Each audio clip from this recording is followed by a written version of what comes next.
आपला राष्ट्रवादी काँग्रेस पक्ष हा बळीराजासोबत जोडलेला पक्ष, शेतकऱ्यांचा पक्ष म्हणून खऱ्या अर्थाने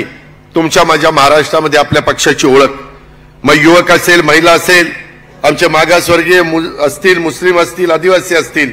भटके विमुक्त अशा सर्व समाज घटकांना सोबत आपला पक्ष कायम जोडून राहिलेला आहे। पक्षाने कायमच पक्षाच्या संघटनेमध्ये आणि सरकारमध्ये देखील या सर्व घटकांना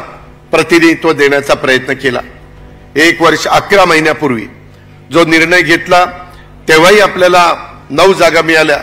परंतु त्याच्यातनं पण समाजातल्या जास्तीत जास्त घटकाला कसं प्रतिनिधित्व देता येईल, वेगवेगळ्या रिजनला कसं प्रतिनिधित्व देता येईल, याचबद्दलचा प्रयत्न राष्ट्रवादी काँग्रेस पक्षाने केला आणि आपल्याला मंत्रिमंडळामध्ये देखील याचं प्रतिबिंब आपल्याला पाहायला मिळाल्याशिवाय राहणार